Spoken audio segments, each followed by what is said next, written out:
When I signed that last stack of papers at closing, I really thought what I was buying was peace and quiet. 9 acres of untamed Colorado mountains.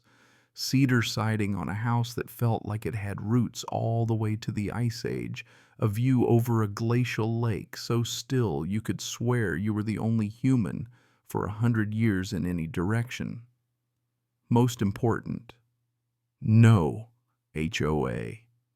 Not a rule book, not a neighbor named Deborah with a clipboard, not a fine for leaving a garden gnome out of place, just air, trees, and silence. The real estate agent tried to warn me, said most folks liked some community structure, but 15 years in the military taught me there's safety in fences and freedom in solitude. This was as close to perfect as you could get. I spent those first weeks building the kind of fortress that would give a prepper heartburn solar backups, water filtration, a shed locked up tighter than Fort Knox, 2 generators just in case, motion lights, no lawn gnomes, no pink flamingos, nothing but rows of soil and new fence posts staking my line. I wasn't even through unpacking when trouble came up my drive in a white SUV, all 4 doors flying open like a clown car at the circus. Out came a woman in her 40s, hair bleached the color of cheap straw, and a smile so wide it made my skin itch, followed by 3 grown sons who looked like they got lost on the way to a music festival, one in pajama pants, tank tops, screaming, "No bad days."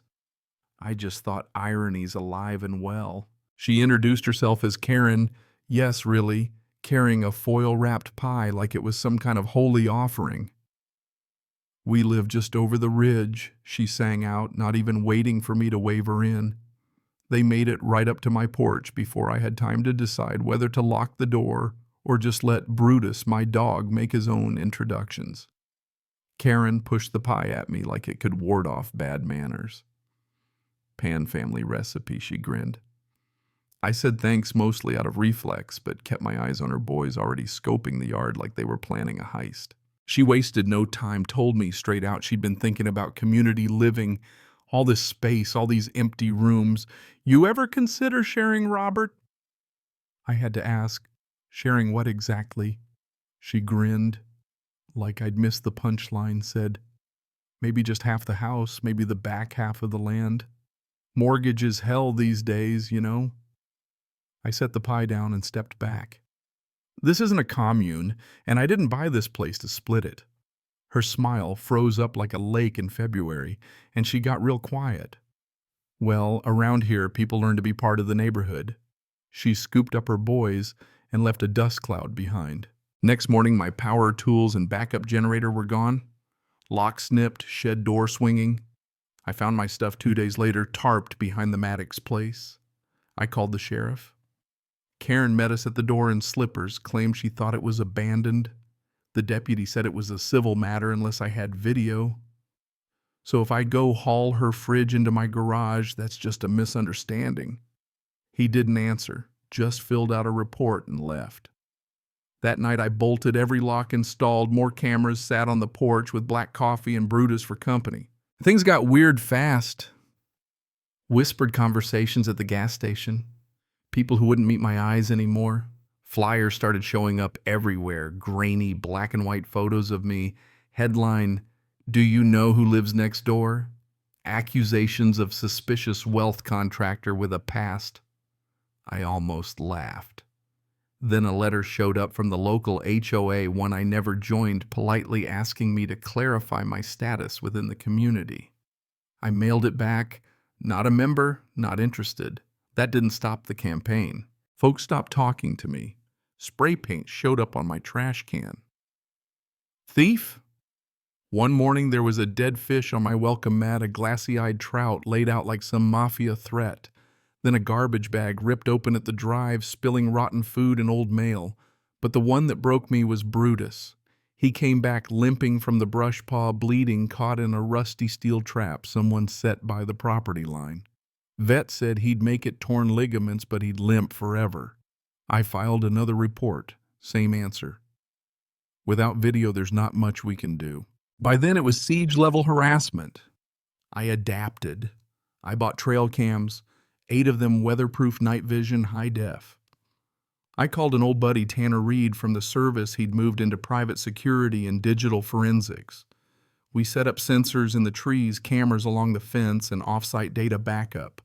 I hired a lawyer, Merton Chavez, to check my deed and zoning. "You're clean," he said, "but she's fighting with stories, not paperwork." Then came the paperwork war. Karen filed a complaint: environmental violations, erratic behavior, hostile male energy field. The zoning office form was in purple ink hearts over the eyes. A day later, she filed with the HOA, wanted my land under temporary oversight because of supposed instability. "She wants to babysit my house," Chavez muttered. It felt more like kidnapping. 2 nights later, I caught Karen's oldest son by my breaker box with pliers. I called the cops. Karen came unglued, accused me of waving guns at children. I showed the officer our camera footage. Suddenly, her story changed. He thought it was his house. "We've discussed co-ownership." My ass. The officer wrote a report, left it open-ended. Tanner dug deeper, and what he found floored me: online listings for my property. Not by address, but photos of my house from the property line, advertising shared mountain living estate equity via Presence Lake access, progressive HOA oversight. The phone number was a burner, the email a K Maddox.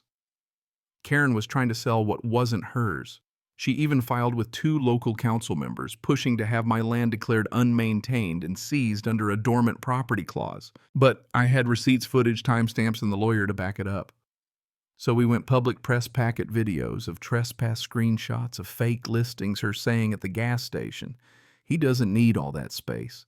A local paper ran a front page story, "Mountain Madness, How a Family Tried to Steal a Veteran's Home Using Social Equity Language." Karen lost it, held a sidewalk protest with her boys in matching shirts, "Justice is property." No one bought it. The HOA started backpedaling. An emergency meeting, 1 council member resigned. Merton filed lawsuits: defamation, trespass, attempted fraudulent conversion.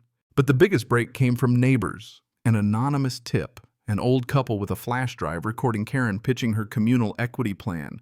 She'd even drawn up contracts on notebook paper doodles in the margin.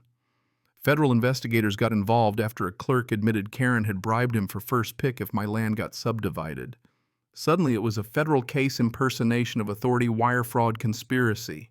When the trial came, the courtroom was packed, press, neighbors, everyone hungry for a show. Karen came in looking like she was headed to church. Her lawyer tried to frame her as misunderstood, a victim of systemic pressures, then blamed mental illness. The judge wasn't buying it, especially not after watching Karen's own selfie video where she laughed about forced fairness and showing these rich jerks justice. The jury was out barely an hour, guilty on all counts. Karen got 12 years federal, no parole for 6. Her sons got probation and fines. The council members were removed, 1 indicted for obstruction. The settlement paid me out $600,000, half from Karen's estate, half from the HOA's insurance. The county passed a bylaw: no more annexing land into an HOA without unanimous consent. They called it the Hale Amendment after me. I put up a new sign on my drive: private land not for sale, trespassers prosecuted. This ain't social property, it's blood earned. Tanner stayed on a while, helped me install thermal sensors and drone surveillance. I bought the 2 acres Karen used to squat near at county auction, turned it into a dog run and outdoor classroom. Started a website, Fortress Outside the Fence, teaching folks how to defend their land, push back on illegal HOA moves, build community without losing freedom. That went viral too, 1 million views, folks asking for advice. Helped an elderly couple in Arizona beat back their own HOA bully. They sent me a sign: "Peace through pressure." It hangs over my workbench. Life calmed down. Maddox's house emptied out, the for sale sign faded. Neighbors warmed up, 1 dropped off chili, another nominated me for best garden at the county fair. Won a blue ribbon I didn't even know I was up for. Reputation flips fast after the dust settles. I got invited to speak at a sheriff's workshop about rural rights, stood up in front of a room full of folks and told them where law begins is where peace can actually start. Never thought I'd say that and mean it. As winter set in, Brutus and I walk the ridge. He's older, limps a little, but stands proud. The lake below is quiet sky, burning orange. I pour some coffee, take a sip, and breathe. This is what I fought for, I say. And for once, there's no echo, just peace, exactly the way I like it. Now I've told you my story, so tell me, where do you stand on all this? Who gets to decide what's right, what's fair, and what's just when it's your land on the line? Drop your thoughts below. I'll be reading.